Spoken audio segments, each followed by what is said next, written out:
If your truck is having a hard time braking, maybe you got a stiff brake pedal. Maybe you almost hit somebody at a gas station because your brakes stopped working all of a sudden. Come over here. Hello and welcome everybody to my YouTube channel. Today we are working on a 2013 Ford F-150, the EcoBoost engine. Customer complaint on this one, or should I say mother's complaint on this one. It's actually my mom's truck. She was driving down the road. All of a sudden, a service brake light message came on the dash. She went to pull over at a gas station. When she stepped on the brake, truck kept rolling forward. Didn't want to stop. There was a car parked right in front of her, so she pushed down with all her might, and finally, truck stopped. She got really close to that car, almost kissed the bumper. Well, that's not safe at all. So let's get her fixed up. That's enough talking. Let's get to working. There we can see the brake light is on, as well as the check brake system message on the dash. I'll put it in drive. Try to move forward and brake. Yeah, the brake pedal's real stiff. Requires a lot of effort to stop the truck. Almost feels like I'm driving a 1966 Chevelle. So what do you think it could be? Failed brake booster? Maybe a problem with the hydraulic system? Maybe a vacuum leak? Maybe a vacuum pump? Or maybe a potato stuck under the brake pedal? Those were all good guesses, right? But no guessing. First step, hook up a scan tool. Brake system light is on, so there's got to be a fault code in the ABS module. Let's see what it is. The scan tool I'm using today, it's made by Innova. This is their 5610 bi-directional scanner. They actually sent it to me to test out and review. So this is a perfect opportunity for me to test it out, this truck. Those are permanent fault codes having to do with the cam position timing. I'm not worried about those fault codes right now. I'm gonna hook up to the ABS module. Let me go ahead and do an all module scan. That way we can see how many modules the scanner can talk to. Speed it up. All right, there we can see it detected 20 modules.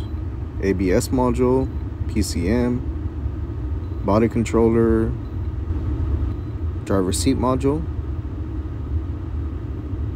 digital signal processing module, I don't know what that is, front camera module, GPS, HVAC instrument panel cluster, power steering control module, radial, steering, trailer, transfer case module. All right, but here's our focus, ABS module. It's got a fault code, low vacuum condition detected, C109D-20.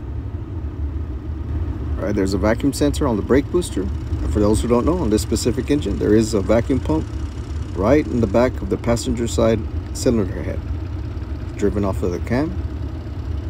And based on that fault code, could be a weak vacuum pump, could be a vacuum leak, could be the brake booster's not holding a good vacuum, could even be a faulty vacuum sensor that's not reading correctly. But I highly doubt that it's a vacuum sensor because it really does feel like it's got low vacuum. Let me do a quick vacuum check. Yep, there's suction, but it's very weak. So the problem's not within the brake booster. Problem's from here to the vacuum pump. Let me get an actual vacuum measurement. That way we have a reference point. I'm gonna use my Mighty Vac vacuum pump. Hooking it up to the brake booster line.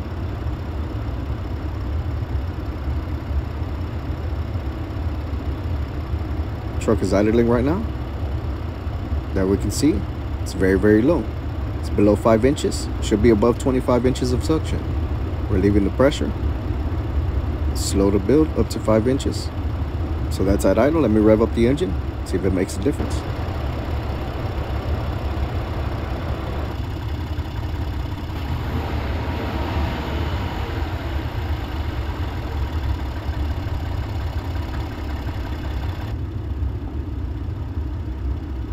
Alright, so it did go up.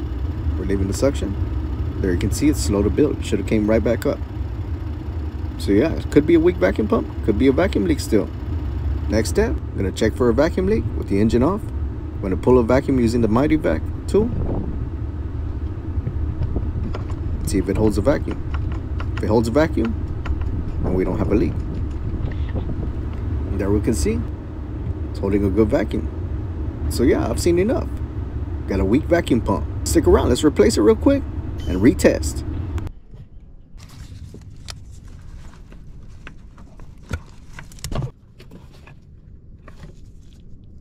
Only tool I'm using to remove it, 8mm wrench. All right, I got one bolt out. I'm working on the other two.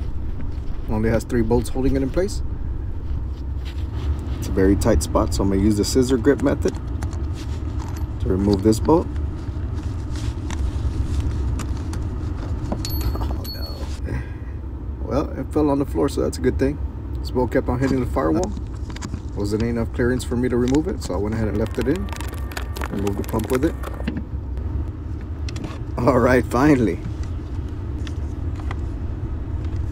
Kind of a pain in the butt to get to. We got it out. It actually doesn't look very old, but we know it's bad. Already cleaned the mating surface. Gonna put 2 dabs of silicone. Then we'll reinstall the new one and retest. All right, finished installing the new vacuum pump. Got the engine idling right now. Vacuum gauge is hooked up too. There we can see it's got over 25 inches of suction. That's more like it. Relieve the pressure. Comes right back up. Much better. Here's the before. At idle, it was only getting up to 5 inches. And with the engine revved up, the highest it got up to was around 15 inches.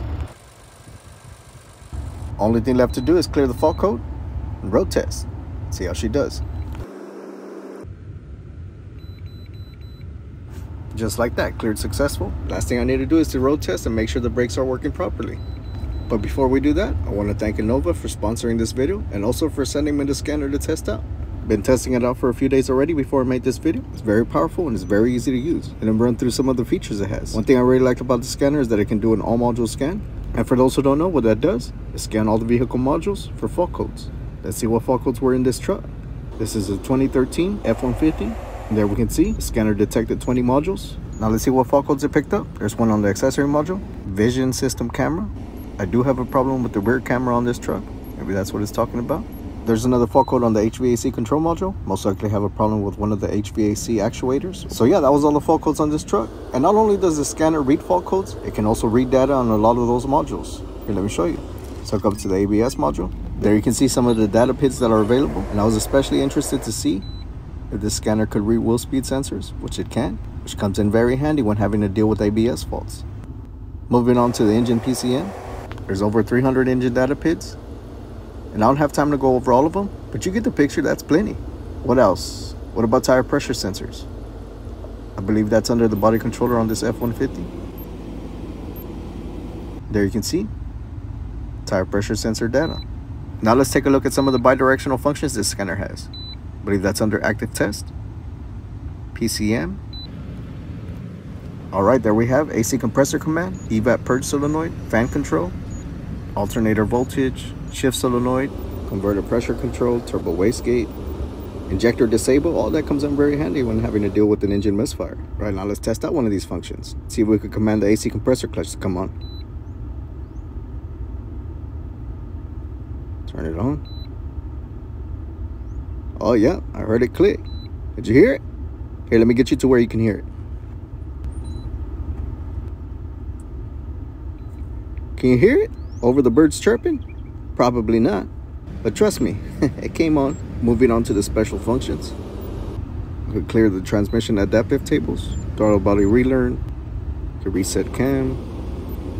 All right, moving on to the service resets. Oil life reset, battery reset, steering angle sensor reset, electric park brake reset, DPF reset for the diesel engines. It even has ABS bleeding. That's one thing a lot of people ask me. Hey, does that scan tool have ABS bleeding? Well, this one does. So there you have it. Those are some of the features that the scanner has, but there's many more. If you want more information on the scan tool, I have the Amazon link down below. All right, so I've already driven this truck several months since I made that video. Just wanted to make sure everything was working good, so I've been driving it for a little while. Since it is a safety issue, and also because it's my mom's truck, right? We gotta take care of our mothers. There you can see, no more stiff brake pedal. It's very easy to stop. That's the way it's supposed to be. Mom's gonna be happy to get her truck back.